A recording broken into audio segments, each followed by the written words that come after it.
You ever wonder what happens when the woman everyone underestimates decides enough is enough? Yeah, I used to laugh at those scorned wife stories, too, until it happened to me. Let me back up a second because this isn't just about heartbreak. It's about betrayal, so cold it could freeze the sun, and the kind of payback you'd only believe if you saw it yourself. I was Era Vance, and for 3 years I was Mrs. Croft, married to Julian, tech millionaire, the man who swept me off my feet, wrapped me in silks, gave me a castle in the hills above San Francisco, and called me his exotic bird. Our closet was bigger than my first apartment, filled with Tom Ford on one side and Chanel on the other. And for a while I thought this was happiness, especially once I found out I was carrying his child. Our son, supposed to be the final, perfect piece of his golden puzzle. But let me tell you, that dream curdled faster than milk left in the sun. See, betrayal isn't usually a thunderclap. It's more like poison in your morning coffee. It was the late nights, the business trips where he came back smelling like a department store, the phone he started turning away from me, locking behind a wall of secrecy. Julian was arrogant, always had been, but he thought I was too in love, too docile to notice. He was wrong. I used to be a forensic accountant before all this following money, finding rot hidden in ledgers, unmasking predators. I put aside for Julian, or so I thought. But that part of me was only dormant, waiting. The crack showed a month ago. He left his business phone charging overnight, and at 2 a.m., fighting off insomnia, I watched a calendar notification pop up. Sienna. BST. Regis. 9 p.m. Sienna. Elegant, expensive, and definitely not me. My first instinct was to confront him, scream, break the glass cage I was living in, but the old instinct was stronger. Instead of rage, I chose silence. I dug in, started looking not at him, but at his money because money, it never lies. Julian's finances were a spiderweb of offshore accounts and shell companies. To anyone else it would have looked like nonsense, but to me, it was a language I spoke fluently. He gave me access when we married, some grand romantic gesture, thinking I'd never be able to untangle it. But night after night, while he snored or disappeared on business, I mapped his empire, traced wire transfers, cross-referenced credit card charges.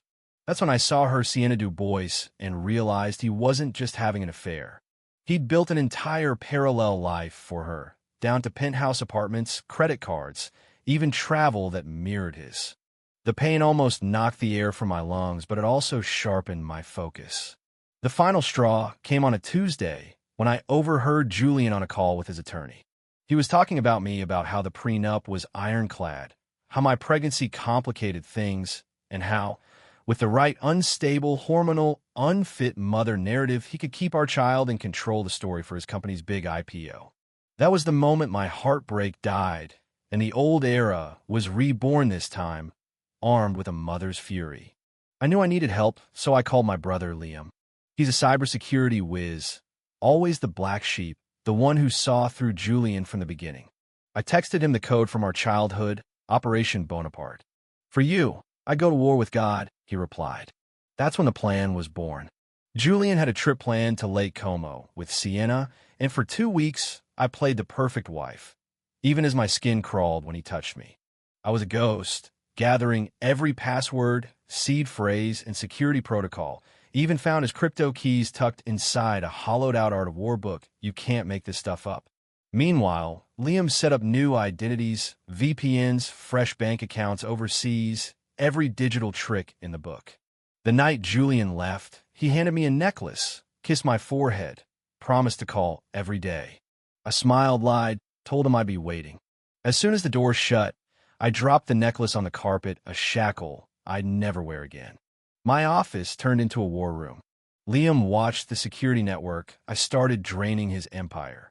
Stocks sold, assets liquidated, money hopping through shell companies until it landed in an account only I controlled. Even his voice authentication for Swiss banks faked, thanks to hours of his old recordings and some AI.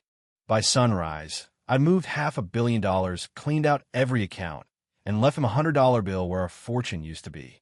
And I took something more valuable, his leverage.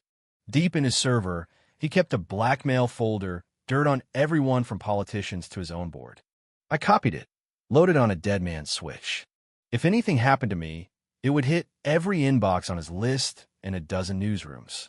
I packed a single suitcase, left the wedding photo and a positive pregnancy test on his pillow, dropped the house key at the door, and vanished into the sunrise. Meanwhile, Julian touched down in Milan feeling like a king until every card in his wallet failed. Phones, accounts, all locked. By the time he reached the villa, he was broke, panicked, and for the first time in his life, powerless. Calls to his banker revealed every transaction was authorized under his credentials. The staff left. The house, his life, began to rot. He tried to find me, threw money at PIs, even sent teams to hunt for Liam. Nothing. I was a ghost, a rumor in the Alps, living as Animaler in a quiet Austrian village, waiting for my child, watching from afar as his world imploded. There was one close call, a hunter in a tweed jacket, sent by Marcus, Julian's lawyer. But this wasn't my first rodeo. Liam had me ready with identities to burn.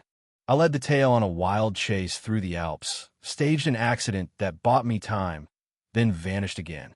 2 days later, my son was born in a Swiss clinic safe.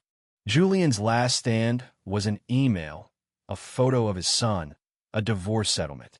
I'd keep $50 million for our child. The rest, over $450 million, I'd return if he signed and let us go. No contact, ever. Refuse, and his secrets would go public.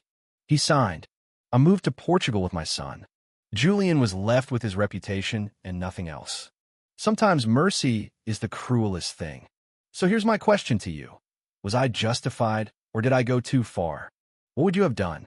Let me know in the comments, because, trust me, you never really know how strong you are until strong is the only thing left.